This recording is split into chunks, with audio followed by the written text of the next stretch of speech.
The first thing I became aware of was cold. Not the biting, cruel cold of winter winds or the sterile chill of a modern hospital. This was something older, deeper. It pressed against my skin like ancient stone, like the breath of centuries captured in walls that had never known sunlight. My eyelids felt heavy, weighted down by exhaustion so profound it seemed to have seeped into my bones. When I finally managed to open them, the world swam into focus slowly, reluctantly, as if reality itself was hesitant to let me return. Above me stretched a vaulted ceiling of dark stone, crisscrossed with wooden beams that looked as though they'd been hewn centuries ago. Shadows pooled in the corners where the walls met the ceiling, thick and almost liquid in their darkness. I tried to move, and my body protested with a symphony of aches that told stories I couldn't quite remember. My right arm felt particularly strange, warm in a way that contrasted sharply with the cool air surrounding me. I turned my head slowly, fighting against the stiffness in my neck, and that's when I saw her. She was sitting beside the bed. No, not sitting, perched gracefully on a high-backed wooden chair that looked like it belonged in a medieval castle. The moonlight streaming through the tall, arched windows behind her created a halo effect around her silhouette, painting her in shades of silver and shadow. At first, I thought I was still dreaming because surely no one could look like that in reality. Her skin was the color of porcelain, so pale it seemed to glow faintly in the darkness, smooth and flawless as carved marble. Long dark hair cascaded over her shoulders, partially restrained by what looked like a white cap with a red cross emblazoned on it. A nurse's cap, but styled in a way I'd never seen before, gothic and elegant. But it was her eyes that truly captured me. They were open, watching me, and they glowed with a soft crimson light, like embers from a dying fire. Not the harsh red of danger or alarm, but something gentler, warmer, almost comforting in its strangeness. Those eyes widened slightly as she noticed my awakening, and a smile began to form on her lips, full, pale lips that curved upward with unmistakable delight. "You're awake," she said, and her voice was like music played on ancient instruments, melodic and slightly accented in a way I couldn't place. There was joy in those words, genuine relief that seemed disproportionate for someone I'd never met before. Unless I had?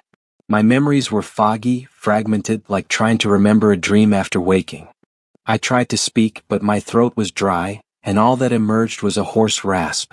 She leaned forward immediately, concern flickering across her delicate features. "Don't strain yourself," she said gently. "You've been through quite an ordeal. Here." She reached for something on a nearby table with her free hand, and that's when I realized it. Her other hand, her left hand, was holding mine. Our fingers were intertwined, her cool palm pressed against my warmer one, and the touch was so natural, so comfortable, that I'd barely registered it until that moment. How long had we been holding hands? Why were we holding hands? I looked down at our joined fingers, then back up at her face, confusion evident in my expression. A faint blush, could vampires blush? Colored her pale cheeks, and she gave a soft, melodic giggle that seemed to echo gently in the quiet room. The sound was so unexpectedly innocent, so genuinely amused, that it momentarily banished my fear. "You held my hand all night," she said, her crimson eyes dancing with gentle mischief. "Every time I tried to let go to tend to other things, you'd grip tighter, even in your sleep. It was..." She paused, and that blush deepened, visible even in the moonlit dimness. "It was rather endearing, actually." I stared at her, my mind racing to piece together how I'd ended up here. The memories came in flashes, disjointed and incomplete, like photographs scattered on a floor. I remembered running. Yes, running through a forest, the kind of ancient woods where the trees grew so thick that even during daytime, the canopy created a perpetual twilight. My heart had been hammering in my chest, my lungs burning, and behind me there had been... "Try not to think about it too hard just yet," the vampire nurse said softly, as if she could read the distress beginning to show on my face. She squeezed my hand gently, and surprisingly the gesture calmed me. "Your memories will return gradually. The shock your body endured was significant. I'm Alara, by the way. I've been caring for you for the past 3 days." 3 days. I managed to croak out, my voice barely above a whisper. 3 days unconscious? What had happened to me? Alara nodded, using her free hand to pour water from an elegant crystal pitcher into a matching glass. The picture looked antique, expensive, covered in intricate etchings that caught the moonlight. She brought the glass to my lips carefully, supporting my head with surprising gentleness as I drank. The water was cool and pure, with a faintly sweet taste that seemed to revive me more effectively than ordinary water should. "You were found at the forest's edge," she explained as she set the glass aside. "Or rather, you found us. You collapsed just outside the palace gates. The guards brought you here to the infirmary. You were suffering from exhaustion, dehydration, multiple lacerations, and—" She hesitated, her crimson eyes flickering away from mine for a moment. "And the early stages of a wraith curse." The word wraith sent a chill through me that had nothing to do with the temperature of the room. Suddenly, more memories surged back. The creature in the forest, it hadn't been human, hadn't been animal. It had been something else entirely, a thing of shadows and malice, with eyes that burned with cold fire and fingers that ended in claws like blackened iron. It had cornered me against a ravine, and I'd felt its touch, ice cold and burning at the same time, searing into my shoulder. Instinctively, I tried to reach for my left shoulder with my right hand, but Alara gently intercepted the movement, keeping our hands joined. "It's healing," she assured me quickly. "I was able to extract most of the curse before it could take root. There will be a scar, I'm afraid, but you'll suffer no lasting supernatural effects. You were very fortunate. A few more hours and—" She didn't finish the sentence, but she didn't need to. "Where am I?" I asked, though I suspected I already knew the answer.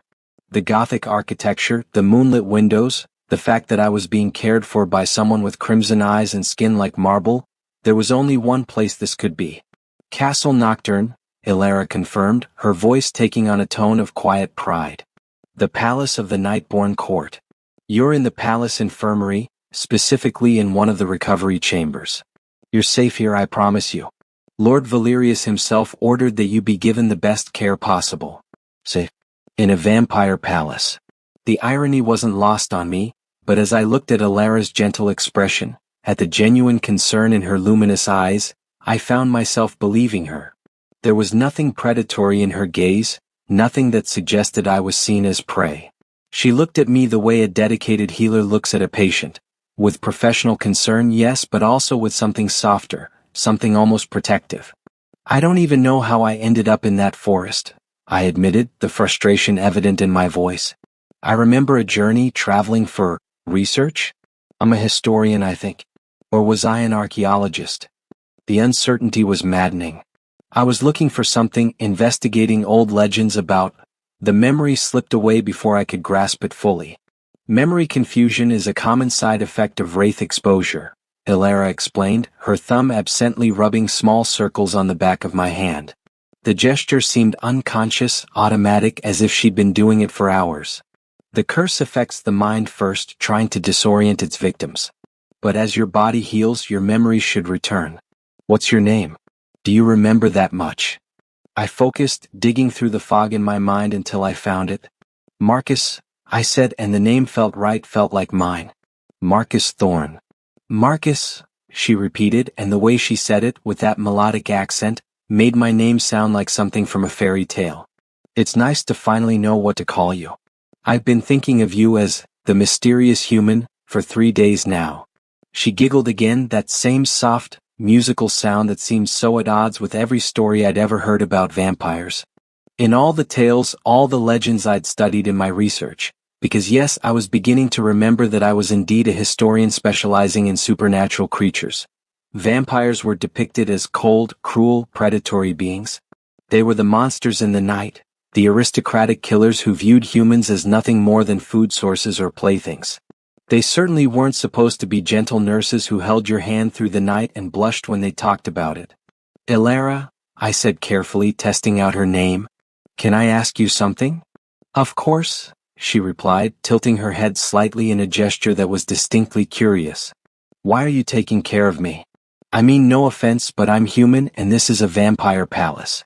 "Shouldn't I be?" I trailed off, not wanting to voice the darker possibilities. Her expression grew serious, though not cold. "Is that what you think of us? That we're all mindless predators?"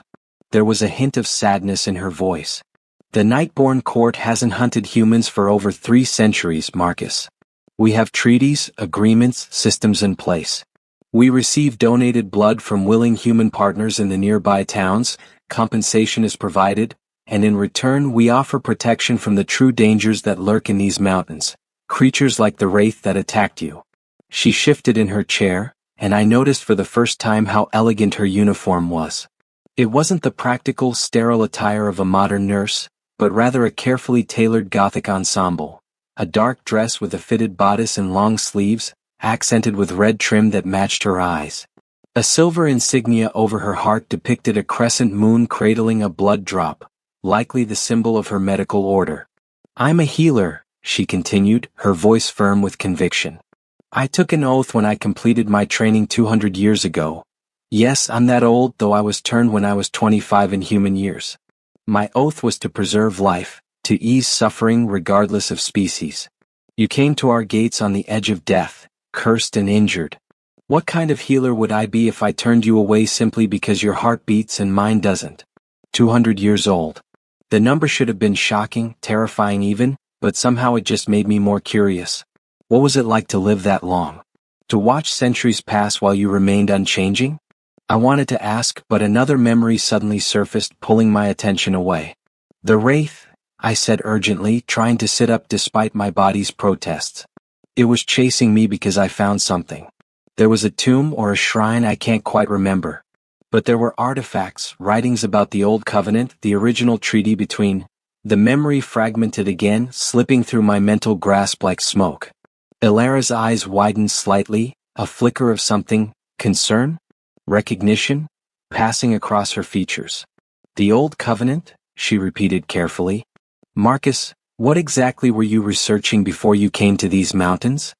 Before I could answer, before I could try to dig deeper into my fractured memories, the heavy wooden door to the infirmary swung open with a deep, resonant creak. Ilara's head snapped toward the entrance, her body tensing slightly, though she didn't release my hand. If anything, her grip tightened protectively. The figure that entered the room commanded attention in a way that was both immediate and undeniable. He was tall, easily over 6 feet, with the kind of bearing that spoke of centuries of absolute authority. His hair was long and silver white, flowing past his shoulders in a straight cascade that caught the moonlight like liquid mercury. He wore formal attire that seemed to blend multiple historical periods.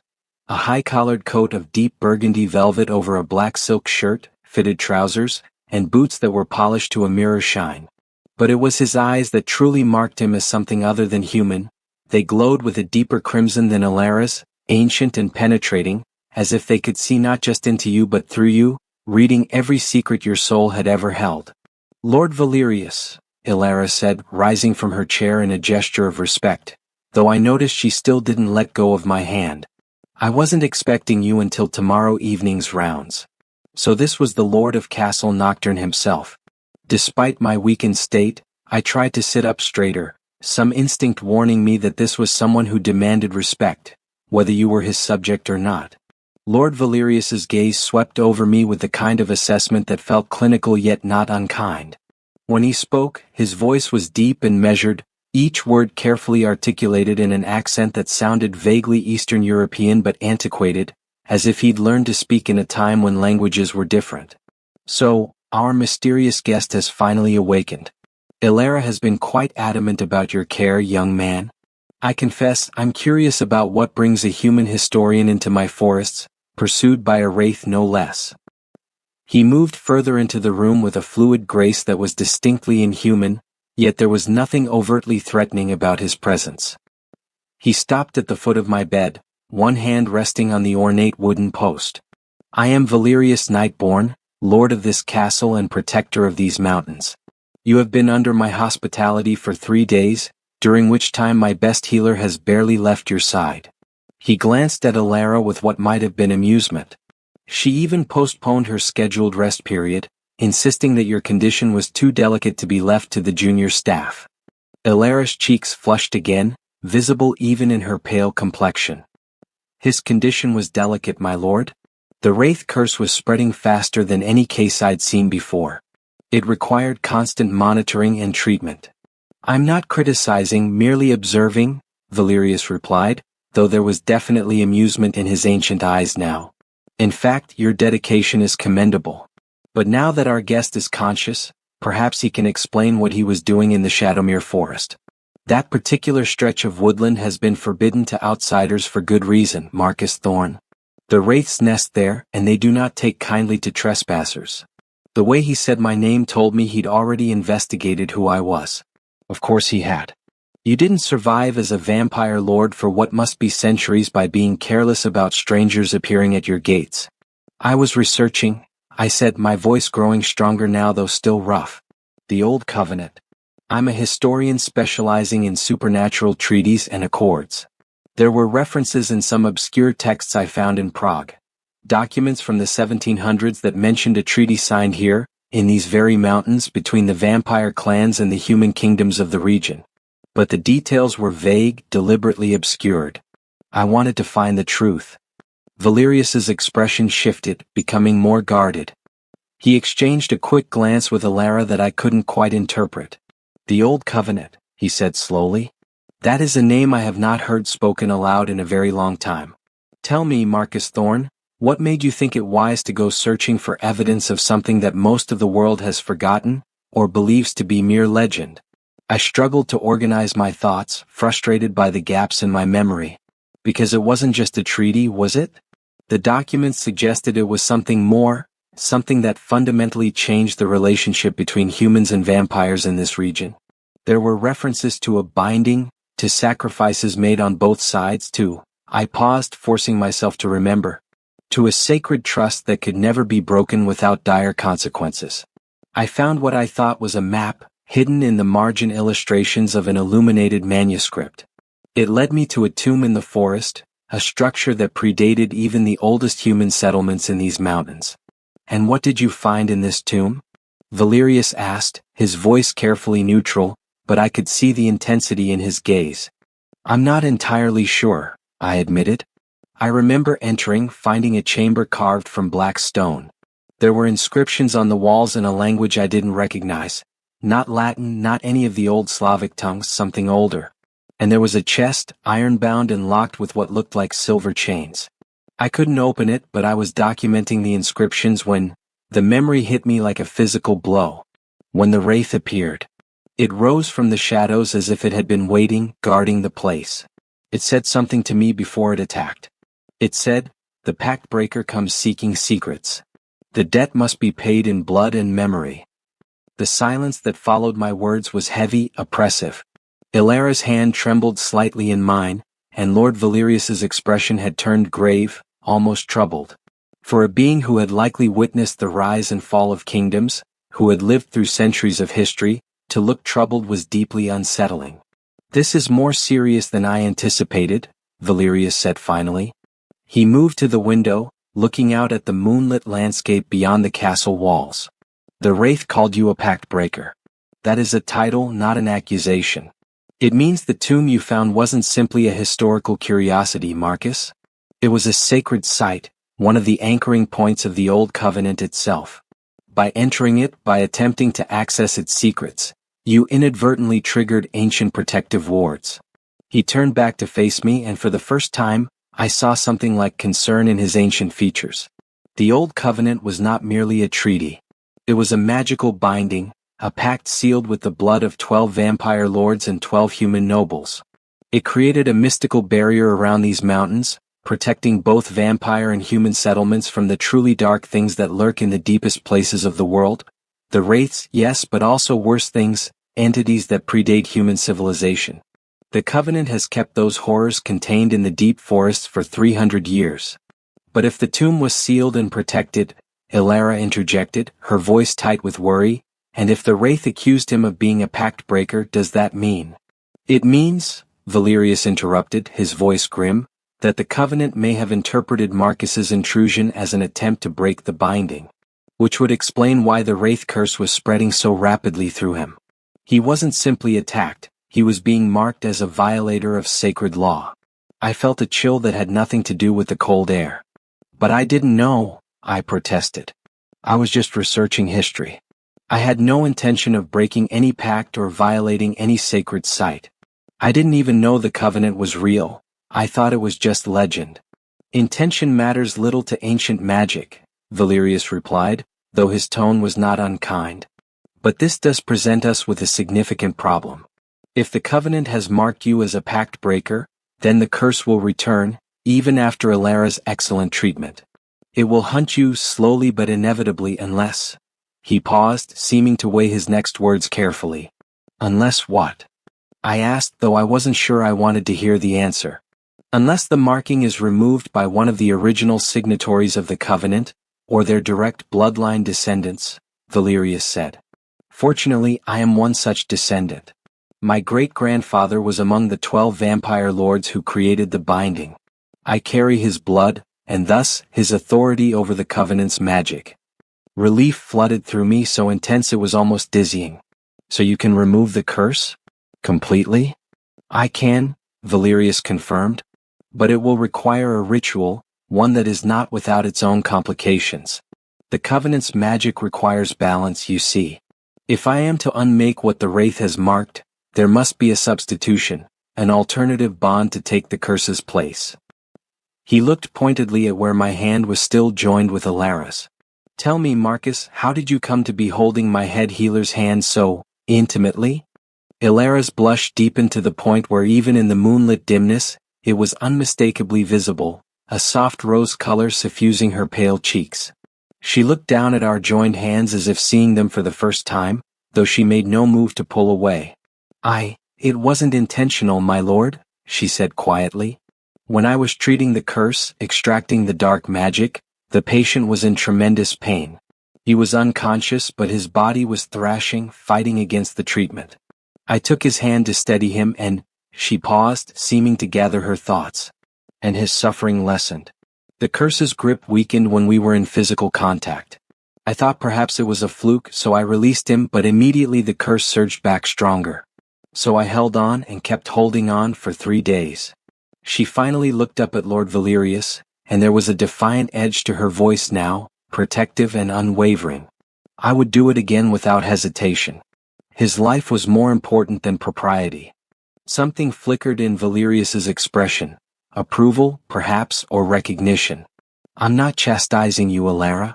In fact, you may have inadvertently provided us with the solution to our current predicament. The curse weakened because of a resonance, a compatibility between your essence and his. Such things are rare but not unheard of. It suggests that a bond between the two of you would be acceptable to the Covenant's magic as a substitute for the curse mark. A bond? I asked, looking between them. What kind of bond? Valerius moved away from the window, pacing slowly as he explained. His movements were measured, elegant, like a professor delivering a lecture on complex material. The Old Covenant was predicated on the idea of unity between species, of chosen connections that would reinforce the magical barrier. The original signatories each formed what we called a blood bond, not the predatory master-servant relationship of vampiric thralls you might read about in your history books, but something more balanced. A conscious, willing connection between a vampire and a human, where life force could be shared without harm to either party. He stopped, fixing me with that penetrating crimson gaze. If you were to form such a bond with Alara, it would accomplish 2 things. First, it would satisfy the Covenant's magic, replacing the curse mark with a legitimate connection. Second, it would grant you the protection of the Nightborn Court. The Wraiths would recognize you as under our aegis and would no longer hunt you. I processed this information slowly, my historian's mind trying to separate the practical from the legendary. This blood bond, I said carefully, what exactly would it entail? Would I become, like you, a vampire? No, Alara answered before Valerius could, her voice soft but certain. A blood bond doesn't turn humans into vampires. That's a separate process entirely, and one that requires explicit consent and a completely different ritual. A blood bond is more like a tether. I would share a small portion of my immortal essence with you, enough to mark you as mine, as protected by me, she corrected quickly. And in return you would offer voluntary blood donations, not draining or harmful amounts, just enough to maintain the connection. It would also create an empathic link between us. I would be able to sense your emotional state, your general location, whether you were in danger. It's an intimate connection, Valerius added bluntly. Make no mistake about that. It's not marriage, not servitude, but it is profound.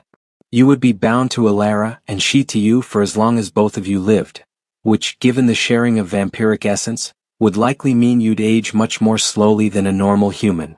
You might live for centuries, though not immortally as she does. Centuries. The word hung in the air between us.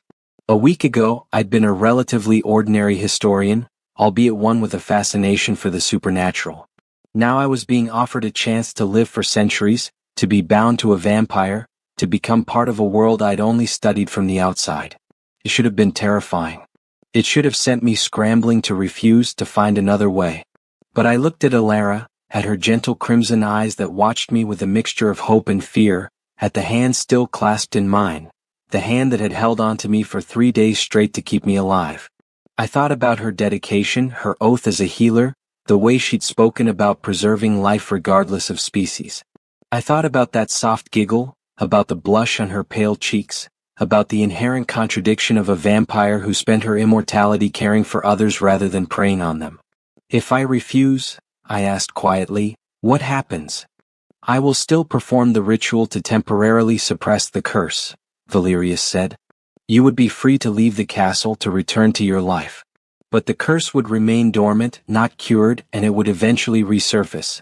Months from now, perhaps a year, but it would return. And when it did, you would need to come back here for another suppression, again and again for the rest of your life. Or, Elara said softly, you accept the bond and you're free. Truly free, but, she hesitated, vulnerability clear in her expression.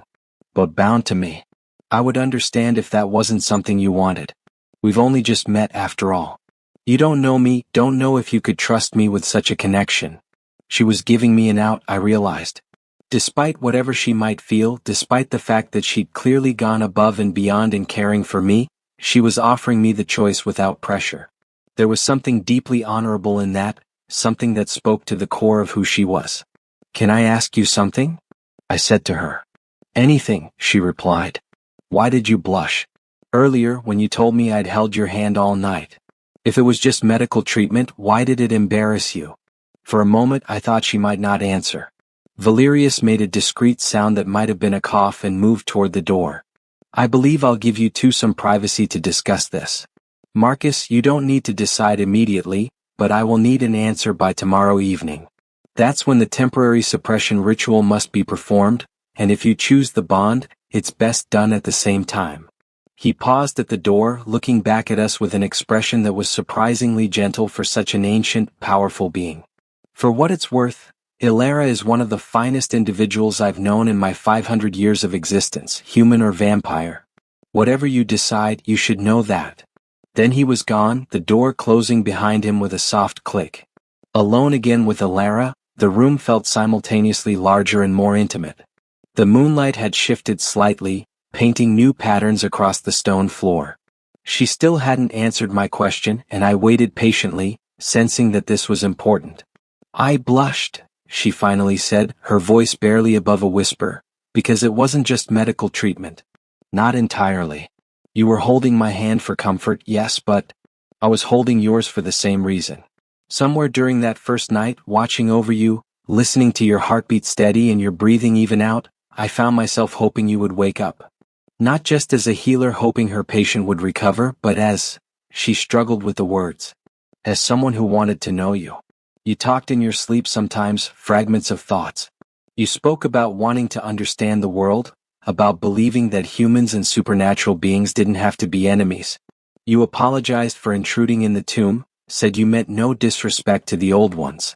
Even unconscious, even cursed, you were kind. She looked up at me, and there were unshed tears glistening in her crimson eyes, catching the moonlight like liquid rubies. I'm 200 years old, Marcus. I've treated thousands of patients in that time. And I've never, not once, felt what I felt sitting beside your bed for 3 days. I've never hoped so desperately that someone would wake up just so I could hear their voice, learn their story. So yes, I blushed because I was embarrassed that you'd discover I wasn't being entirely professional.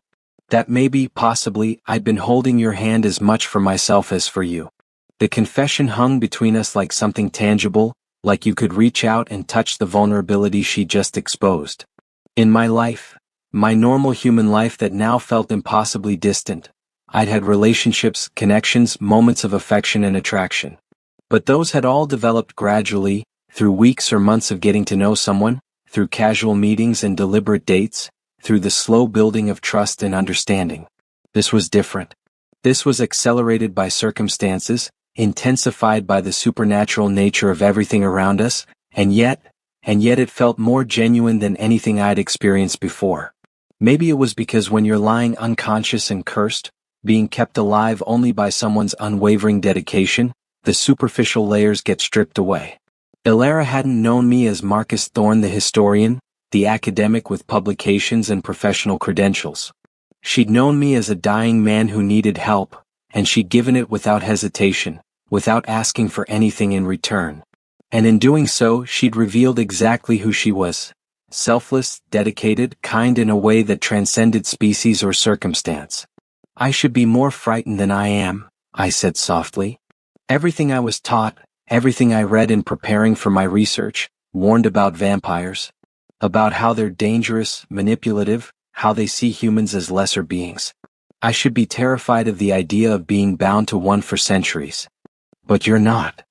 Ilara asked, a fragile hope coloring her voice. I shook my head slowly.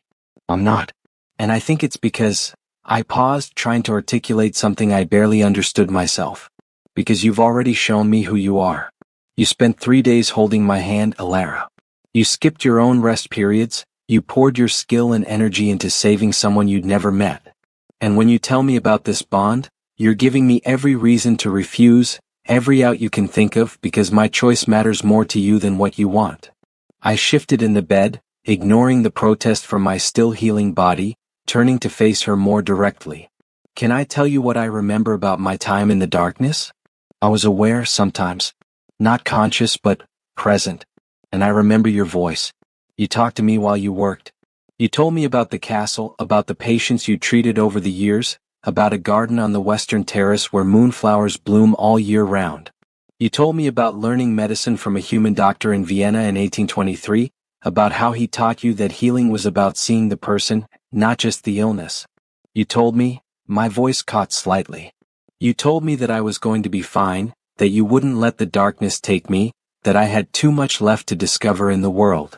A single tear escaped down Ilara's cheek, a crystalline trail that caught the moonlight. You remember that? I remember your voice being the only thing that kept me tethered, I said. When the curse tried to pull me down into oblivion, when it felt like it would be easier to just let go, your voice was there, promising that someone was fighting for me. So no, I'm not frightened of being bound to you. If anything, I searched for the right word and found it. Honored. That you would want that connection with me. Marcus, she breathed, and hearing her say my name like that, with such tenderness and wonder, made something in my chest tighten pleasantly. I have questions, I added, because my historian's mind couldn't help itself. Practical ones about what this bond would mean day to day. But the fundamental decision, the core of it, yes, I accept. I want to form the blood bond with you. The smile that broke across Ilara's face was radiant, transforming her from beautiful to absolutely luminous. For a being that subsisted on blood and lived in eternal night, she suddenly looked like dawn itself. She let out a laugh that was part relief, part joy, pure and uninhibited. Truly? You're certain? I'm certain, I confirmed, and found that I was smiling too, broadly and genuinely. Although I should probably warn you, I'm a terrible patient. I don't follow instructions well, I get restless when confined to bed, and I have an unfortunate tendency to find trouble even when I'm not looking for it. Oh, I think I gathered that, Ilara replied with mock severity, though her eyes danced with amusement. You did, after all, manage to break into a sacred tomb and get cursed by a wraith while supposedly conducting peaceful research. Yes, I suspect you're going to keep my healing skills quite well practiced. We both laughed, and the sound filled the Gothic chamber with something it probably hadn't heard in ages, uncomplicated happiness. It was absurd, really, laughing in a vampire's castle while discussing a mystical blood bond that would tie me to an immortal healer for potentially centuries. And yet it felt right, felt like the first truly right thing that had happened since I'd entered those cursed forests. Tell me about the practical aspects, I said once our laughter had settled into comfortable smiles. You mentioned voluntary blood donations. How often are we talking about? Ilara shifted her chair closer, becoming more businesslike though her hand remained warmly clasped around mine. For a bond to remain stable, I would need to take blood approximately once per month. It's not a large amount, comparable to what you might donate at a blood drive, perhaps a pint at most. The process isn't painful. In fact, most humans find it rather pleasant once the initial nervousness passes. Our saliva contains natural compounds that act as a mild euphoric and pain suppressant. It's an evolutionary adaptation to make feeding less traumatic for historical prey, but in a consensual bond context, it simply makes the experience comfortable. She continued, warming to the subject in a way that revealed her medical expertise. The vampiric essence I'll share with you will have several effects. Your healing will become enhanced. Injuries that might take weeks to recover from will heal in days. Your resistance to disease will increase dramatically. You'll essentially become immune to most human illnesses. Your aging will slow significantly, probably to about 1 year of aging for every 10 years that pass. And you'll gain a mild sensitivity to sunlight, not a burning vulnerability like true vampires have, but you'll likely find bright daylight uncomfortable and will prefer dawn, dusk, and cloudy days. I already prefer dawn and dusk, I admitted. I've always been a bit of a night owl. Used to drive my colleagues crazy when I'd send emails at 3 in the morning. Then you'll fit right in here, Ilara said with a grin. Most of the castle is awake during night hours, though we do have some daytime staff for managing affairs in the nearby towns. Which brings me to another practical matter. Where would you live? You'd be welcome to stay here in the castle permanently if you wished. We have extensive libraries that would likely fascinate you as a historian, and many of our older residents have first-hand memories of events you've only read about. But you'd also be free to maintain your own residence to continue your work. The bond doesn't require constant physical proximity. But you'd always know where I was? What I was feeling? I asked, trying to understand the empathic link she'd mentioned. To a degree, she confirmed. I'd sense your general direction and distance from me, and I'd be aware of strong emotions. Fear, pain, joy, anger. But it's not mind reading. Your thoughts would remain your own as would mine. Think of it as being able to hear the music of someone's emotions without understanding the specific words of their songs. I considered this. As someone who valued privacy, the idea of an empathic link should have been unsettling. But there was something reassuring about it too, the knowledge that someone would know if I was in danger, that I wouldn't face the darkness alone. And if someday one of us wanted to break the bond? Is that possible? Ilara's expression grew somber. It's possible, but it's not simple. Breaking a blood bond requires another ritual, one that's taxing on both parties. And it would sever not just the magical connection but also much of the emotional one. Bonded pairs who separate often report feeling incomplete afterward for years or even decades. It's not something to be done lightly. The bond is meant to be permanent, or at least very long-term.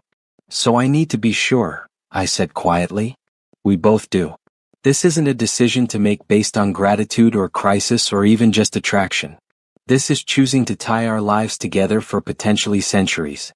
Yes, Ilara agreed, her crimson eyes searching mine.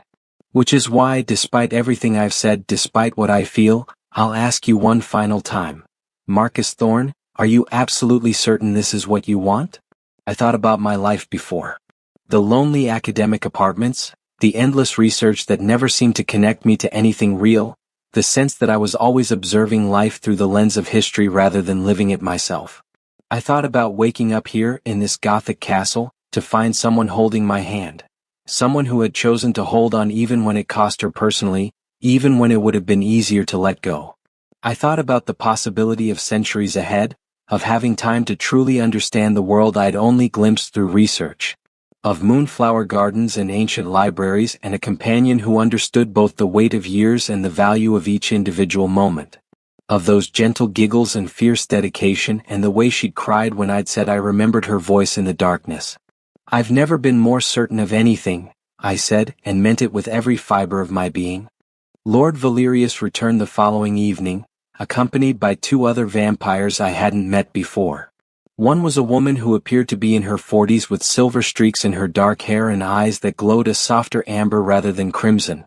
She introduced herself as Magistra Serafina, the castle's ritual specialist.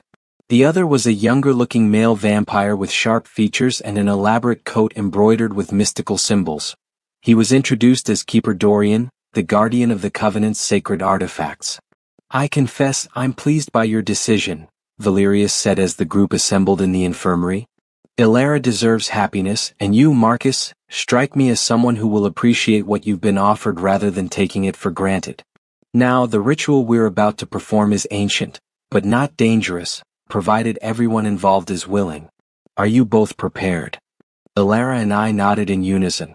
We'd spent much of the day talking, asking and answering questions, learning about each other in the compressed timeline that our circumstances demanded. I'd learned that her favorite color was deep purple, that she'd been a farmer's daughter before being turned, that she still missed the taste of fresh bread even after 2 centuries. She'd learned about my childhood fascination with legends, my complete inability to carry a tune, my dream of someday writing a comprehensive history of supernatural human relations. With each revelation, the decision had felt increasingly right. Magistra Serafina began arranging items on a small table that had been brought into the room. Candles of various colors, a silver chalice etched with symbols I recognized as Old Latin mixed with older runic alphabets, a ceremonial dagger with a handle carved from white wood, and several crystals that pulsed with faint inner light. "The blood bond ritual," she explained as she worked, "is in 3 parts. First, the acknowledgement, where both parties state their intentions before witnesses. Second, the exchange, where blood and essence are shared. Third, the sealing, where the bond is anchored to the Covenant's magic so that it's recognized and protected." "Will it hurt?" I asked, eyeing the ceremonial dagger. "No more than a small cut," Serafina assured me. "The dagger is ensorcelled to make the cleanest possible incision. And Ilara's bite, as she mentioned, will be quite comfortable. The magic itself might feel strange. Many describe it as a warmth spreading through the chest, but it shouldn't be painful." Keeper Dorian stepped forward holding an ornate wooden box. When he opened it, I saw a silver medallion resting on red velvet, its surface inscribed with the same crescent moon and blood drop symbol that adorned Ilara's uniform. "This is a covenant mark," he explained. "Once the bond is sealed, you'll wear this, Marcus. It will identify you to any supernatural being as being under the Nightborn Court's protection. More importantly, it will serve as the anchor point for the bond's magic." He lifted the medallion, and I saw that it hung from a delicate silver chain. "May I?" he asked, gesturing toward me. At my nod, he fastened it around my neck. The metal was cool against my skin but warmed quickly, and I felt a faint tingle as it settled into place. "Excellent," Valerius said. "Now if everyone is ready, let us begin. Marcus, Ilara, please stand together here." He indicated a space in the center of the room where Serafina had drawn a circle on the floor using what looked like salt mixed with powdered silver. Ilara helped me out of bed, steadying me when my legs proved weaker than I'd expected after 3 days of confinement. We stepped into the circle together, facing each other, and suddenly the weight of what we were about to do hit me fully. This was real. In moments I would be bound to this woman, this vampire, for potentially centuries. My life would never be the same. Ilara must have sensed my momentary panic because she squeezed my hand and whispered, "It's all right to be nervous." "I'm nervous too. But we're choosing this together, remember?" I nodded, steadying myself and squeezed back. Magistra Serafina began to chant in a language I didn't recognize, her voice taking on a resonant quality that seemed to fill the room. The candles around us flared brighter, their flames stretching upward impossibly high without flickering. The crystals on the table pulsed in rhythm with her words, and I felt the air grow heavy with power, as if reality itself was paying attention. When she finished the chant, Valerius stepped forward. "We come to witness and bless the formation of a blood bond," he intoned formally. "As lord of this territory and descendant of the Covenant's original architects, I ask, Ilara Moonwhisper of the Nightborn Court, do you willingly offer your essence to this human, knowing that you will be bound to his fate, responsible for his protection, connected to his mortal life?" "I do so willingly," Ilara replied, her voice steady and clear despite the tremor I could feel in her hand. Marcus Thorne, human historian, do you willingly accept Alara's essence, knowing that you will be bound to her fate, marked as hers in the eyes of the supernatural world, forever changed from what you were? I do so willingly, I said, surprised by how firm my own voice sounded. Then let the exchange begin, Valerius declared, stepping back. Seraphina lifted the ceremonial dagger, and Alara extended her left hand palm up. The blade flashed once in the candlelight, making a precise cut across her palm. Blood welled up, but it wasn't the bright red of human blood. It was darker, with an almost iridescent quality, like garnets mixed with shadow. Seraphina held the silver chalice under Alara's hand, catching several drops before pressing a white cloth to the wound. Then it was my turn. The dagger touched my palm and there was a brief sting, then nothing. My blood, normal human red, dripped into the chalice, mixing with Alara's. The combination swirled together, and for a moment I could have sworn the mixture glowed. Seraphina added something from a small vial, spoke a few more words, then handed the chalice to Alara. Drink first, she instructed. Then offer it to him. Alara brought the chalice to her lips and drank, her eyes never leaving mine. When she lowered it and offered it to me, her expression was solemn, sacred. My essence to yours, she said softly. My strength to sustain you, my life to protect yours. I took the chalice, noticing that my hand was shaking slightly. The mixture inside looked like wine mixed with starlight. I raised it to my lips and drank, and it was like nothing I'd ever tasted. Sweet and metallic and ancient all at once, like drinking moonlight and memory. It was warm going down, spreading through my chest and radiating outward through my limbs. I felt my heartbeat synchronize with something else, a slower rhythm that I realized was Alara's pulse. The medallion around my neck flared with sudden heat, not burning but intense, and I gasped. Now, Seraphina said urgently, the bite must complete the bond while the magic is active. Alara stepped closer, one hand coming up to cup my cheek gently. It won't hurt, she promised. Trust me. I tilted my head, exposing my neck, and felt her cool breath against my skin for a moment before her lips touched the pulse point. There was a brief pressure and then, she'd been right. It didn't hurt at all.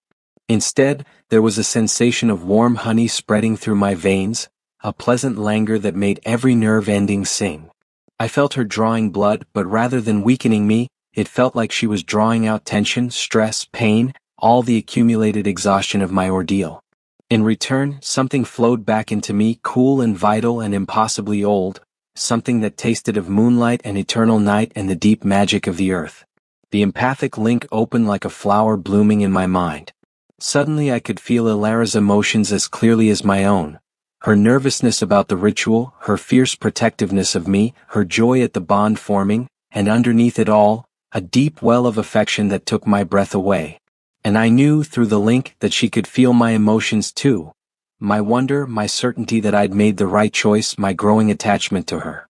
When she pulled back, her eyes were glowing more brightly than I'd ever seen them, radiant crimson stars. There were tears on her cheeks again, but she was smiling. I can feel you, she whispered in amazement. You're there in my heart like you've always been there. I feel you too, I managed to say, my voice rough with emotion. It's incredible. The medallion pulsed one final time, and Magistra Seraphina raised her hands. By blood and will, by essence and intent, let this bond be sealed. Let it be recognized by the old covenant, protected by its power, anchored in its magic. So it is witnessed, so it is done. The candles flared so brightly I had to close my eyes, and for a moment, I felt a presence, something vast and ancient and watchful, as if the covenant itself was examining what we'd done. Then there was a sense of approval, of being acknowledged and accepted, and the presence faded. When I opened my eyes again, the candles had returned to normal flames, the crystals had gone dark, and the salt circle on the floor was gone as if it had never been there. But the warmth in my chest remained, and the link to Alara was still there, a constant gentle presence in the back of my mind. It's done, Valerius said, and there was genuine warmth in his ancient voice. The bond is formed and sealed. Marcus Thorne, you are now formally under the protection of House Nightborn, bound to our head healer. May your centuries together be filled with purpose and joy. He inclined his head respectfully to both of us. Welcome to the family, Marcus. The days following the bonding ritual passed in a strange blend of recovery and discovery. My body healed with remarkable speed. By the third day after the ritual, I felt stronger than I had in years, as if I'd shed a decade of accumulated fatigue. The empathic link with Alara remained a constant presence, initially startling but quickly becoming as natural as breathing. I learned to distinguish between my emotions and hers, though there was considerable overlap, particularly in moments of shared experience. Alara showed me around Castle Nocturne, and it proved to be a revelation. The structure was far larger than I'd initially realized, sprawling across an entire mountainside with wings and towers built in different architectural styles spanning centuries. There was a library that made my historian's heart race. 3 floors of books, scrolls, and manuscripts, some dating back to before the printing press. Help yourself to anything here, Alara had said with an amused smile as I'd stood gaping at the collection. Though I should warn you, once you start, you might lose track of several weeks. I've seen it happen to scholars before. I met more of the castle's inhabitants, and my preconceptions about vampires continued to crumble. There was Lady Miriam, an ancient vampire who spent her nights corresponding with botanists around the world about cultivating night-blooming plants. There was young Thomas, young by vampire standards, only 80 years old, who was passionate about modern technology and had set up an entire computer lab in one of the castle's towers. There was Marcus. We shared a name, which led to some amusing confusion, who was a musician that composed hauntingly beautiful pieces on a centuries-old organ in the castle's chapel. They were individuals, I realized, not the homogeneous monsters that folklore suggested. They had personalities, interests, conflicts, and friendships. They teased each other, debated philosophy over evening meals of donated blood served in elegant wine glasses, and showed genuine interest in my presence among them. "You're adjusting well," Alara commented one evening as we walked through the moonflower garden she'd told me about during my unconsciousness. She'd been right. It was beautiful, filled with pale flowers that glowed softly in the darkness and released a subtle, sweet fragrance. Most newly bonded humans take weeks to feel comfortable in vampire spaces. You've taken to it like you were born for this life. I think I was always more comfortable with the night than the day, I admitted, pausing to examine a particularly large moonflower bloom. Even before the bond, I did my best work after sunset. My graduate advisor used to joke that I was a vampire in training. I laughed at the irony of that statement. Alara smiled, but there was a hint of concern in her expression that I could feel echoing through our bond. "Marcus, can I ask you something? And I want you to be completely honest." "Of course," I said, turning to face her fully. "Do you have any regrets? About the bond, about staying here, about me?" The vulnerability in her voice was palpable, and through the link I felt her fear, not of me but of having somehow trapped me, of having taken advantage of my gratitude and my circumstances. I reached out and took both her hands in mine, looking directly into those luminous crimson eyes. "Alara, I have exactly 0 regrets. If anything, I'm amazed that someone like you, someone who's lived for 2 centuries, who's seen and experienced so much, would want to be bound to someone like me. I'm just a historian who stumbled into something far bigger than himself and got lucky enough to be saved by the most remarkable person he's ever met." Her expression softened, relief and joy flooding through the bond. "You're not just anything, Marcus. You're curious and kind and brave enough to say yes to the unknown. Do you know how rare that is? Most humans would have fled the moment they were well enough to walk, bond or no bond. But you stayed. You're trying to understand us rather than fear us. You're exactly the kind of person the Old Covenant was meant to protect. Someone who can bridge worlds." "Speaking of the Covenant," I said, an idea forming. "I'd like to go back. To the tomb where all this started. With proper preparation this time and with you beside me. I want to understand what I found, what those inscriptions meant. Maybe," I paused, making sure this was my idea and not some compulsion. "Maybe I could help document it properly, create a real historical record of the Old Covenant. Not to expose it to the world, but to preserve the truth for those who are part of that world." Alara's eyes widened. "That's actually a wonderful idea. Lord Valerius has been saying for years that we need proper documentation of our history, written by someone who understands both the scholarship and the supernatural reality. But Marcus, are you sure you want to return to the place where you were cursed? With you beside me? I said. I'm sure. Besides, I have protection now. I touched the medallion that I'd barely taken off since the ritual. And more importantly, I have someone who'll hold my hand through whatever comes. She laughed at that, the sound as musical as always. Oh, so you've developed a habit of hand-holding now, have you? I learned from the best, I teased back, and then more seriously, Ilara, you held on when it would have been easier to let go. That meant everything to me. It still means everything.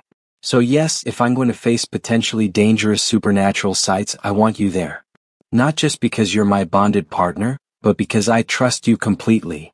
The emotion that flowed through the link was so intense and warm that for a moment I was overwhelmed. Ilara stepped closer, rising on her toes to press a gentle kiss to my cheek. Then we'll go together, she promised. I'll speak to Lord Valerius about organizing a proper expedition. We'll bring Keeper Dorian. He knows more about the Covenant's sacred sites than anyone. And Magistra Seraphina, in case there are any magical protections that need to be carefully dismantled. We'll do this right. Thank you, I said softly. Then, feeling bold, I added, you know, when you told me I held your hand all night, you said it was endearing. Can I tell you what I find endearing about you? She tilted her head curiously, a small smile playing at her lips. What's that? The way you giggle. So unexpected. Vampires aren't supposed to giggle. They're supposed to be all dark and brooding and mysterious. But you giggle and it's the most genuinely joyful sound I've ever heard. It makes me smile every time. She blushed. I was getting used to seeing that faint rose color in her pale cheeks. And yes, she giggled, proving my point perfectly. I can't help it, she admitted. I've always been this way even before I was turned. My mother used to say I'd laugh at a rainstorm. It used to embarrass me actually, especially around the more serious vampires. They'd look at me like I was peculiar. You are peculiar, I said, and when her expression faltered, I quickly added, peculiar in the best possible way. Peculiar like finding a flower growing in an unexpected place, or discovering a book you weren't looking for that turns out to be exactly what you needed. Peculiar like being a vampire who dedicated her immortality to healing instead of hunting. Don't ever think that's something to be embarrassed about, Ilara. It's what makes you extraordinary. A week later, our expedition was ready. Keeper Dorian had spent days preparing protective wards and researching the historical records of the tomb's location. Magistra Seraphina had assembled a collection of mystical tools for safely analyzing any magic we might encounter. Lord Valerius himself had decided to join us, citing both his authority as a Covenant descendant and his admitted curiosity about what had drawn a human historian so recklessly into forbidden territory. We set out at dusk, traveling in a manner I hadn't expected, not by carriage or even on foot, but through what Dorian called the shadow paths. It was a form of vampire magic that allowed for rapid travel through darkness itself, stepping into a shadow in the castle and emerging from another shadow miles away in the forest. The experience was disorienting, like being briefly compressed into something smaller than yourself but not painful. When we materialized in the forest, I immediately recognized the area. The massive old-growth trees, the particular way the twilight filtered through the canopy, the sense of watching eyes that wasn't entirely paranoia. There, I said, pointing toward a rocky outcropping. The tomb entrance is behind those rocks, concealed by a fairly sophisticated illusion spell. I only found it because I was using a detection charm I'd purchased from a dealer in Vienna. An illusion spell that's lasted for 3 centuries, Valerius murmured appreciatively. The builders were thorough. Dorian, if you would. The keeper stepped forward, pulling out what looked like a compass made of silver and crystal. He moved it in a careful pattern, muttering under his breath, and suddenly the rocks shimmered and revealed a narrow opening in the stone, leading downward. The protection wards are still active, he announced. But they should recognize Lord Valerius's bloodline and Magistra Seraphina's ritual authority. Marcus, you're bonded to Ilara who serves the Nightborn court, so you should also be granted passage. Everyone stay close together just in case. We descended into the earth, Seraphina conjuring small orbs of light that floated around us, illuminating the carved stone passage. The walls were covered in the inscriptions I remembered, and now, with Alara's hand in mine and the bond steadying my nerves, I could appreciate their artistry. They told a story I realized reading as we walked. A story of a time when the barrier between the mortal world and darker dimensions had worn thin, when creatures of nightmare had begun to slip through. In the year when 3 moons rose together, I translated aloud, running my free hand over the carvings, the darkness beneath the mountains stirred. From the deep places came the devourers, the wraiths, the things that should not be. They fed upon fear and flesh, and no mortal army could stand against them. The time of shadows, Valerius said grimly. I was young then, barely a century old, but I remember the stories my grandfather told. It was chaos, Marcus. Entire villages disappeared overnight. Even we vampires, with all our power, were hunted by things older and far more terrible. I continued reading as we descended deeper. Then came together the 12 lords of night and the 12 lords of day. In desperation and hope, they forged the old covenant. Blood of the immortal, blood of the mortal, mixed and bound by sacred oath. A barrier was raised, anchored in 12 sacred sites, sealed with the lives of those who swore the first oath. Sealed with their lives? Alara asked quietly, gripping my hand tighter. The original signatories knew they might not survive the ritual, Serafina explained. Creating a magical barrier powerful enough to contain entities from other dimensions required enormous sacrifice. Some did die. Others were permanently changed. But they did it anyway because the alternative was the extinction of both our species. We reached the chamber I remembered and I stopped short. It looked different than it had in my panicked memories. The black stone walls seemed less ominous now, more solemn, like the walls of a memorial. The chest was still there in the center of the room, bound in silver chains, but surrounding it were statues, 24 of them, arranged in a circle, each one depicting a different figure. 12 wore crowns and armor in human style. 12 wore elegant robes and had the unmistakable elongated features of vampires. The original signatories, Valerius breathed, his eyes wide.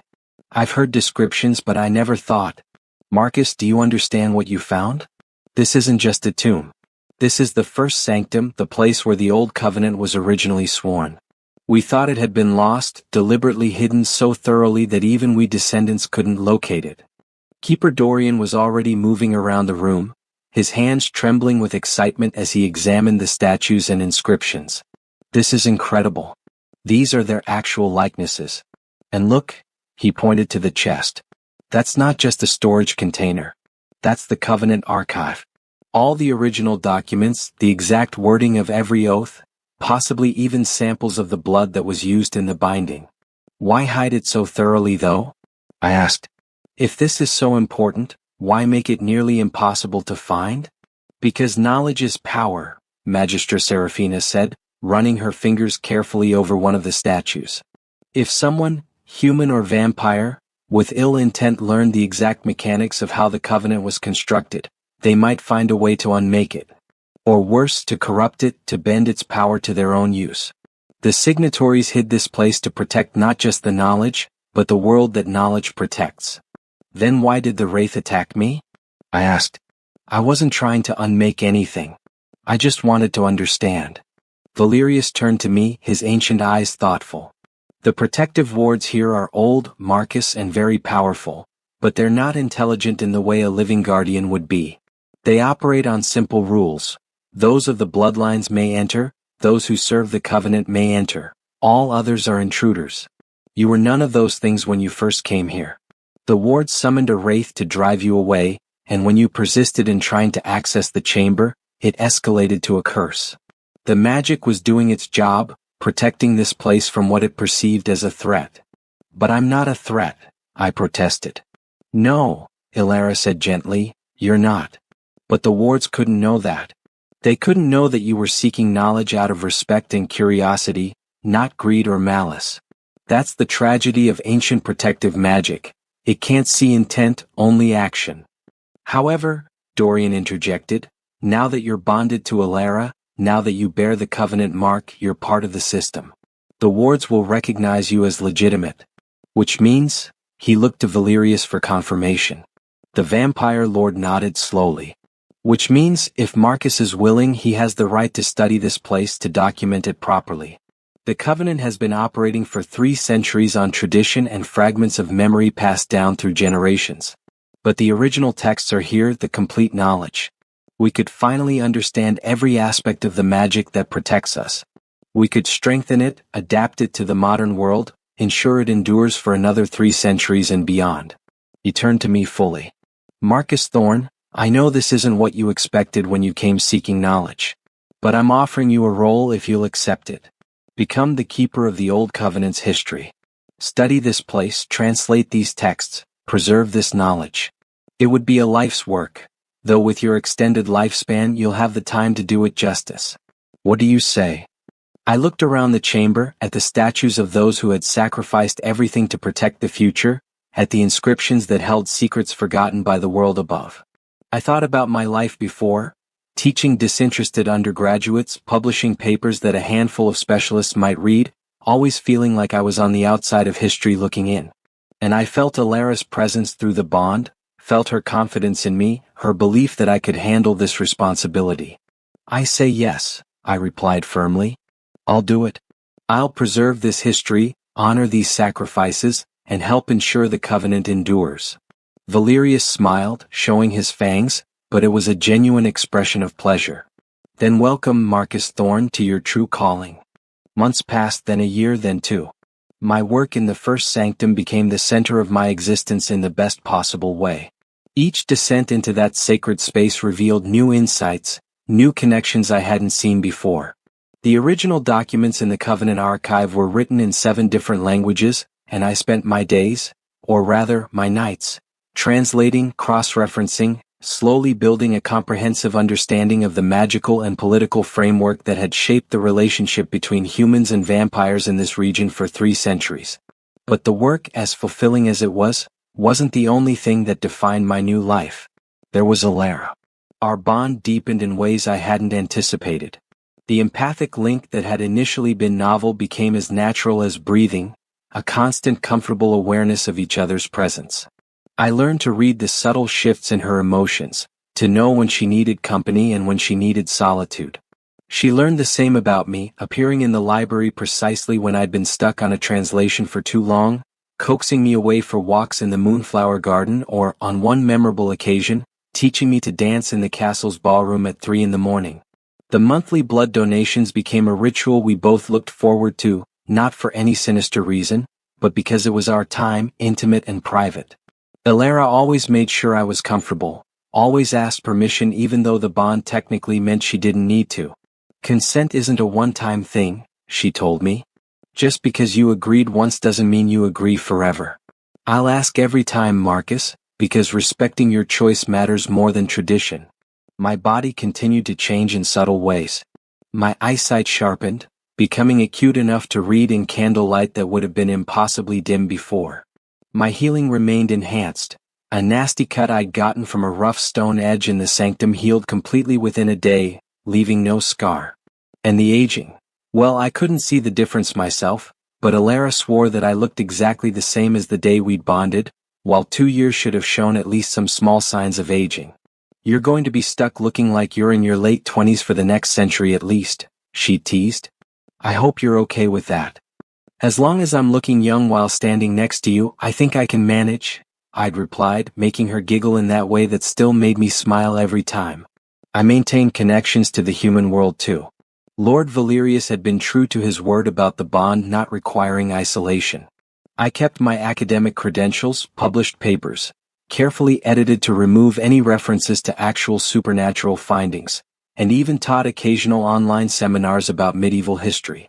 My colleagues assumed I'd taken a long-term research position at a private archive in Eastern Europe, which was technically true, just not in the way they imagined. I also spent time in the nearby human town of Ravenholm, which existed in a unique symbiotic relationship with Castle Nocturne. The townspeople knew exactly what their mountainside neighbors were, and not only accepted it but benefited from it. Vampire patrols kept the dangerous creatures of the deep forest away from the town. Vampire wealth funded infrastructure improvements. And the voluntary blood donation program, which I now participated in as a donor advocate, provided the castle's residents with sustenance while giving human participants generous compensation and excellent medical care. You've become a bridge, Ilara told me one evening as we sat on one of the castle's high terraces watching the stars. Between our world and theirs. You help the humans understand that we're not monsters, and you help my kind remember what it's like to be human. It's exactly what the Covenant was meant to foster. I just talk to people, I said modestly. You do more than talk, she insisted. You listen. You try to understand both sides. That's rare, Marcus. Most beings, human or vampire, get locked into their own perspective. You keep an open mind and an open heart. She leaned against me, her head resting on my shoulder, comfortable and warm despite her naturally cool temperature. I'm so glad you held my hand that night. I laughed. I was unconscious. I didn't exactly make a choice. Maybe your subconscious knew what it was doing, she suggested playfully. Maybe some part of you recognized that I was safe, that I was someone worth holding on to. Well, my subconscious has excellent judgment then, I said, wrapping an arm around her. Because you're definitely someone worth holding on to. We sat in comfortable silence for a while, and I found myself thinking about how much had changed. 2 years ago, I'd been alone, driven by academic curiosity, seeking the truth about legends and old stories. Now I was part of a legend myself, bound to an immortal healer, living in a vampire castle, entrusted with preserving the history of an ancient magical covenant. It should have felt surreal, overwhelming, impossible. Instead, it felt like coming home. Ilara, I said softly, do you remember when you asked if I had any regrets? I remember, she replied, a hint of concern entering her voice. I still don't have any, I assured her quickly. But I wanted to say something more. These past 2 years have been the happiest of my life. Not just because of the work, though I love that. Not just because I'm living in a castle and learning vampire magic, though that's fascinating. But because of you.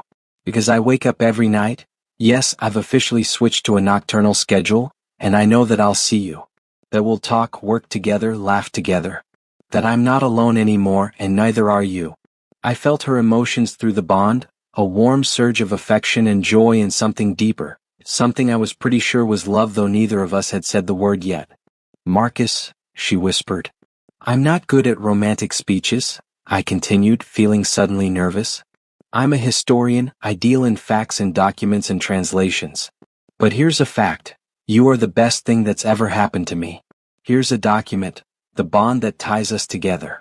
And here's my translation of what I feel. I love you, Ilara. Completely, certainly, with everything I am. She lifted her head from my shoulder, and in the starlight, I could see tears glistening in her crimson eyes. You love me? She asked, her voice trembling. I love you, I confirmed. I probably have since that first morning when you told me I'd held your hand all night and you blushed about it. I just took a while to translate the feeling into words. She laughed through her tears and then she kissed me. Not the gentle cheek kiss she'd given me in the garden months ago, but a real kiss, deep and passionate and full of all the feelings we'd been carefully building over the past 2 years. When we finally pulled apart, we were both breathless.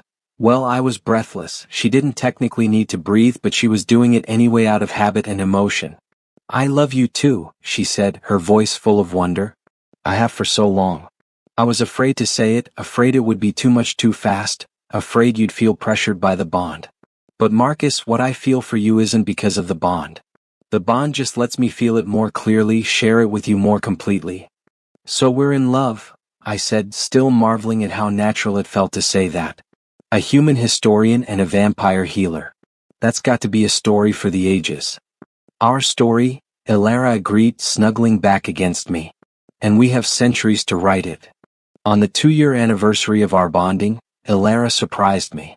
I'd been working in the sanctum, carefully photographing a series of inscriptions that detailed the exact ritual components used in the original covenant ceremony, when I felt a surge of excitement through our link. Not distress or danger, but pure, bubbling anticipation. I packed up my equipment and made my way back to the castle, curious about what had her so energized. I found her in her quarters. She'd maintained her own room even though I'd been practically living in mine, both of us respecting the boundary of private space even as our lives intertwined more each day. Close your eyes, she said as soon as I entered, bouncing slightly on her toes in a display of excitement that was utterly endearing. What are you planning? I asked suspiciously, but I closed my eyes. I heard her moving around, the rustle of paper, the soft thud of something being set down. Then her cool hand took mine. Okay, you can look. I opened my eyes to find her sitting on the floor, the actual floor, which was very un-Elara-like in its informality, surrounded by what looked like dozens of books, journals, and loose papers. What is all this? I asked, sitting down across from her. Your anniversary present, she said, practically glowing with pride. I've been working on it for months. You know how you've been translating the Old Covenant documents and building your archive of the supernatural history of this region? Yes. I said slowly, wondering where this was going. Well, I realize that your work is creating an incredible resource, but it's all focused on the past. The historical record stops 300 years ago with the signing of the covenant. So I thought, why not document the present? Create a living history to complement your ancient one? She gestured to the materials around her. These are interviews I've been conducting with vampires throughout the region, asking them about their lives, their experiences, how the covenant has affected them. And look. She handed me a particularly thick journal, and when I opened it, I recognized her elegant handwriting filling page after page. The first entry was titled, Interview with Lady Miriam Thornrose, age 487, botanist and third-generation covenant beneficiary. Elara, I breathed, carefully turning pages. This is incredible. These are primary sources, first-hand accounts from beings who've lived through centuries of history. Do you know how valuable this is? I hoped you'd think so, she said, relief evident in her voice. I know I'm not a historian like you, but I try to ask good questions to get them to talk about not just events but feelings, experiences, what it was like to live through different eras. I kept reading, completely absorbed. Lady Miriam's account included her memories of the Industrial Revolution, how the spread of railroads and factories had made it harder for vampires to maintain their hidden enclaves. There were entries from Thomas about the rise of the internet and how it had both complicated and facilitated supernatural secrecy. There was even an interview with Lord Valerius himself, discussing the burden of leadership across centuries, the difficulty of balancing tradition with necessary change. This isn't just valuable, I said, looking up at her with awe. This is groundbreaking. Elara, you've created an oral history project for immortal beings. As far as I know, nothing like this exists anywhere. Most supernatural creatures are so private, so secretive, they'd never agree to being interviewed like this. They did it for me, she said with a modest shrug. Because they know I'll treat their stories with respect, that I'm not trying to expose them or sensationalize anything. And because, she paused, a blush creeping into her cheeks. Because I told them it was for you. That I wanted to give you something that would help your work, that would show how much I believe in what you're doing. I set the journal down carefully and moved around the circle of books to sit beside her, pulling her into a tight embrace. This is the most thoughtful gift anyone has ever given me, I said into her hair. Thank you. Thank you so much. There's more, she said, pulling back slightly. From beneath a stack of papers, she produced a single sheet that looked older than the others, the paper yellowed with age. This one I did an interview for. I wrote it myself, about my own life.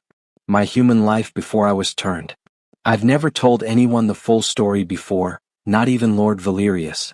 But I want you to know. Every part of me, human and vampire, past and present. I took the paper with reverent care. Are you sure? If this is private?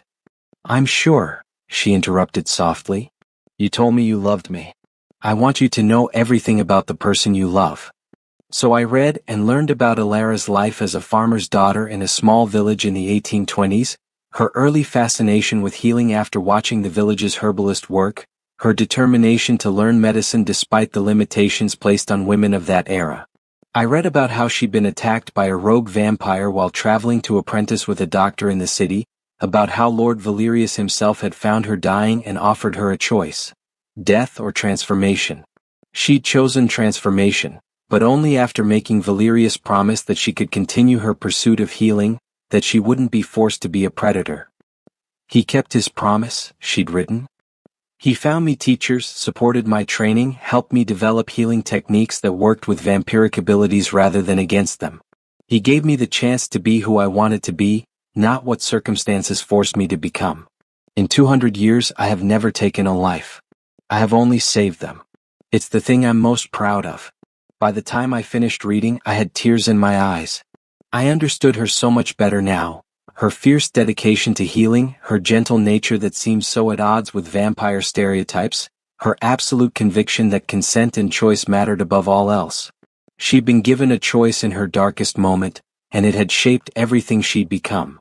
"Thank you for trusting me with this," I said hoarsely. "For letting me know all of you." "It feels right," she said simply. "You're my bondmate, my partner, the person I love. You should know the whole story." Then, with a mischievous glint in her eye, she added, "Besides, now you can interview me properly for your historical project."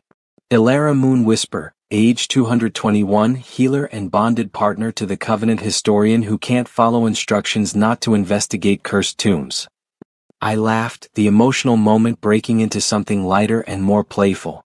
"Hey, that worked out pretty well for both of us." "It did," she agreed, leaning against me. "Though I still reserve the right to say, 'I told you so,' about being reckless." "Fair enough," I conceded. Then, struck by inspiration, I added, "You gave me an incredible gift documenting other stories. Can I give you something in return?" "You don't have to," she protested. "I didn't do this expecting reciprocation." "I know. But I want to." I pulled out the silver medallion from under my shirt, the Covenant mark that I wore every day. "This marks me as protected, as belonging to the Nightborn Court.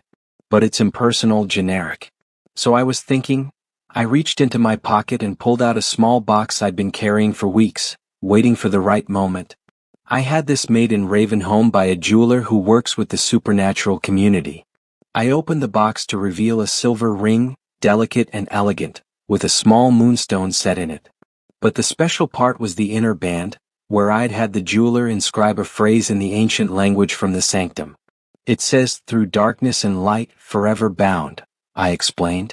"It's from one of the Covenant inscriptions, part of the vows the original signatories made to each other."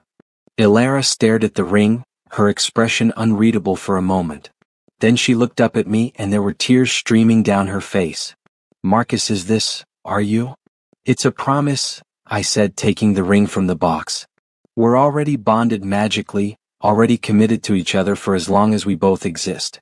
But I wanted to give you something that says I choose you, not because of a curse or a ritual, but because I love you. Because I want to spend my centuries with you, learning and growing and holding your hand through whatever comes." Ilara Moon Whisper, "Will you accept this ring and the promise it represents?" "Yes," she said, her voice breaking with emotion. "Yes, absolutely yes." I slid the ring onto her finger and she held it up to the candlelight, watching the moonstone catch and reflect the flames.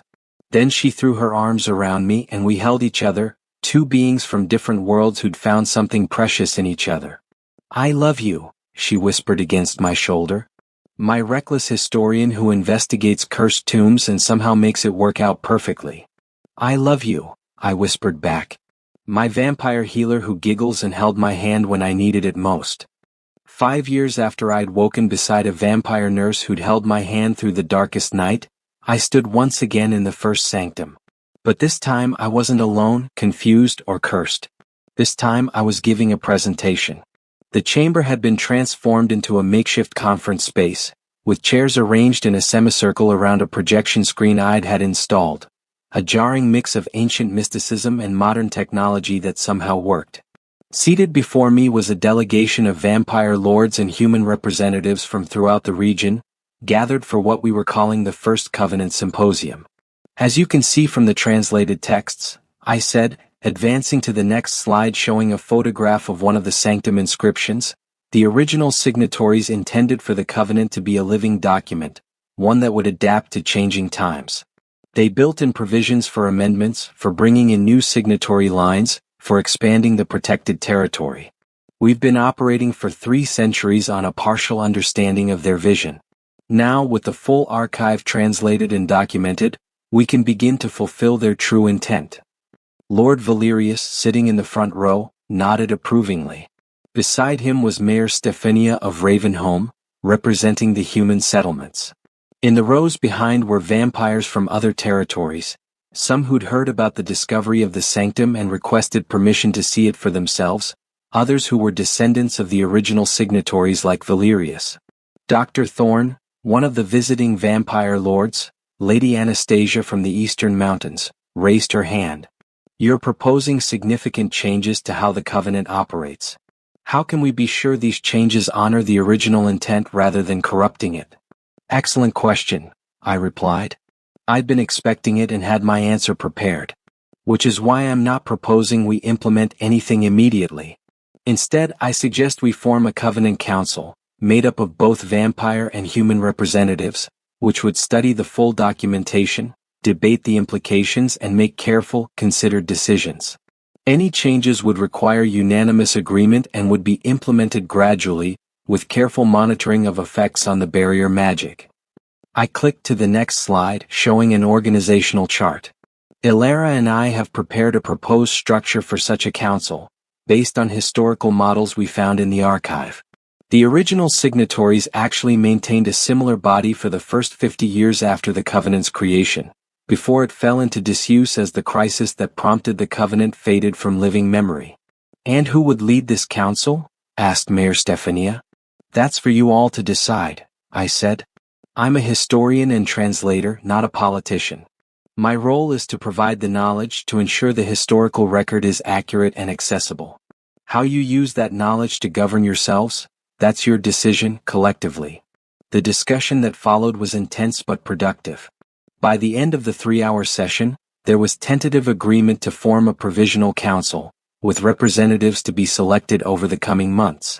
It wasn't a revolutionary change, but it was progress, a step toward realizing the full potential of what those first brave souls had created 3 centuries ago. As the delegation filed out, many stopping to examine the statues and inscriptions more closely, Ilara appeared at my side. She'd been sitting in the back, observing, her presence through the bond a constant source of support during my presentation. You did wonderfully, she said, slipping her hand into mine. The gesture had become so natural over the years that neither of us thought about it anymore. I think you convinced even the skeptics. We did wonderfully, I corrected. Your oral history project was cited at least a dozen times in the supporting documents. Your work showing how current vampire communities have adapted to modern life made a strong case for why updating the Covenant makes sense. She smiled, that radiant expression that still made my heart skip. 5 years together, and she still affected me the same way she had that first morning. Speaking of which, she said, I have news. Lady Anastasia asked if I'd be willing to train some of her court members in the medical techniques I've developed. She wants to establish a proper healing facility in the Eastern Mountains, similar to what we have here. That's wonderful, I said, genuinely excited. Your work spreading beyond Castle Nocturne, you must be thrilled. I am, she confirmed, though it would mean traveling to the east for a few months, spending time training them. I'd understand if you didn't want to leave your work here.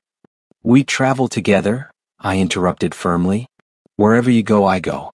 That's the whole point of being bonded, isn't it? Through the link, I felt her relief and joy.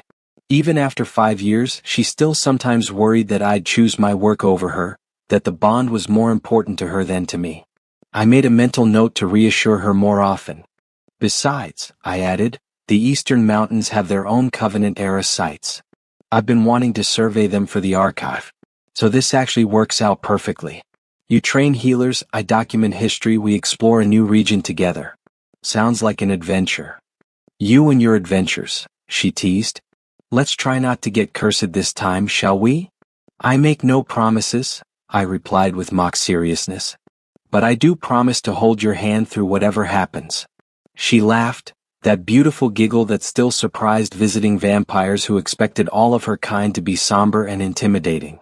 You're never going to let me forget saying that, are you? Never, I confirmed.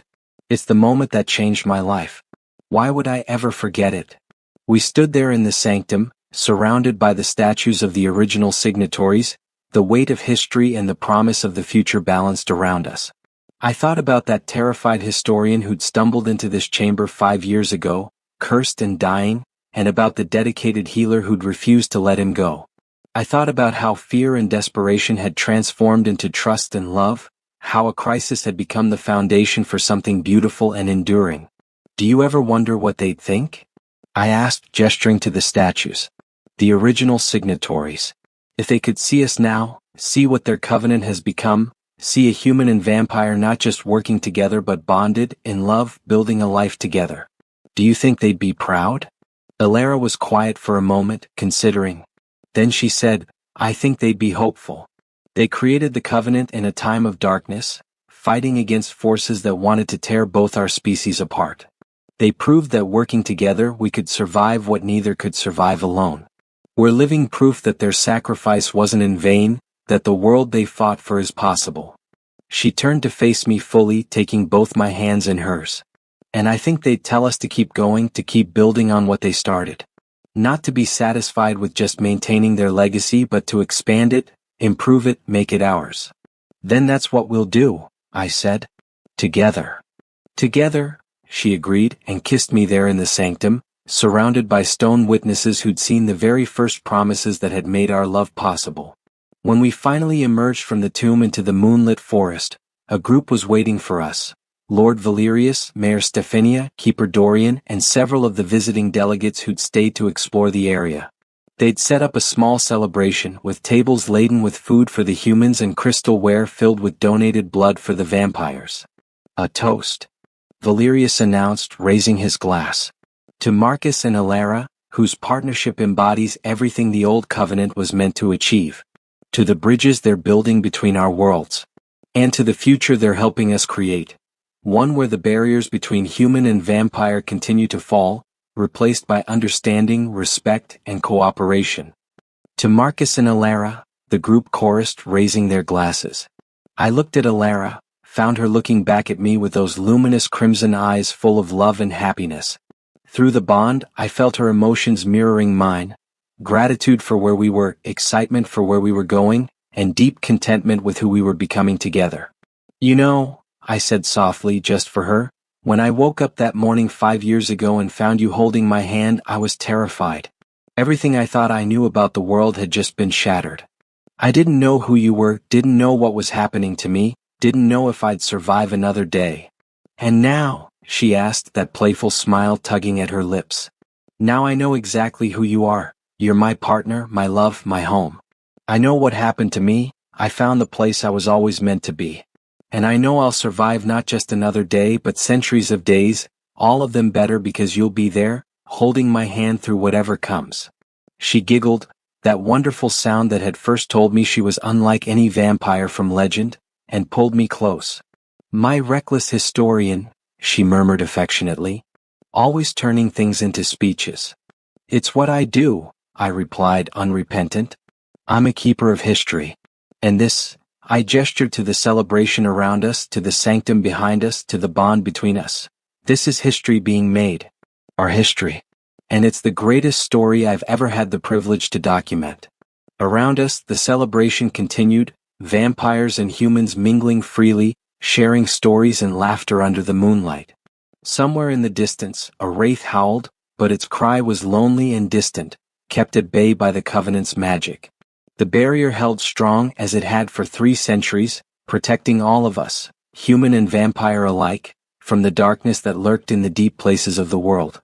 And at the center of it all, a vampire healer and a human historian held hands, just as they had from the very beginning, bound by magic and by choice, by circumstance and by love. The future stretched ahead of us, vast and unknown, full of challenges and adventures yet to come. But whatever that future held, we'd face it together. 2 beings from different worlds who'd found in each other something precious, something worth holding on to. Forever.